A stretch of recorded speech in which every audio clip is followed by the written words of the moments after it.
გავიგე ვიღაცას თქვენი აზრით აქ მეტი შესაძლებლობები ხო? რაში? გაგიანალიზებიათ რა აქვს? ხო და მაქედან იწყება, მე გითხარი რომ ამოცანა, შენ გაქვს ჩემზე მეტი შეძლო, უნდა ვიფიქრო. რაში? შემიძლია თუ ეს რესურსი მე გავიჩინო, რაც იმასაა. თუ შემიძლია, თუ ვარჯიში ჭირდება, ვივარჯიშებ. თქვათ კორეული ენა იცოდა და იმით აქვს უპირატესობა, მინდა რომ აღარ ქონდეს უპირატესობა კორეულ ენას ვიღებ. დაიწყეთ ანალიზი, ფაქტის კონსტატაცია მჯობია, დავკარგი არა, პირიქით ამოცანაა ხო? ვიღაცა თქვათ მოგწონს და იმას სხვა მოწონს. დაფიქრდი რატო?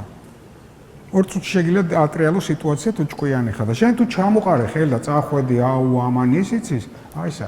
ამიტომ რომ ამოცანა, რომელსაც თქვენ პრობლემას ეძახით თუ გამოწვევას ეძახით თუ რას ეძახით, თქვენთვის აზარტული უნდა იყოს. როგორ გავაკეთო? არ იცით, მოდით დავილაპარაკოთ ერთად. ჩემთან თუ მე მეგობართან, ან ვისაც თulit რო კომპეტენტ, ან ნახეთ რა ხდება.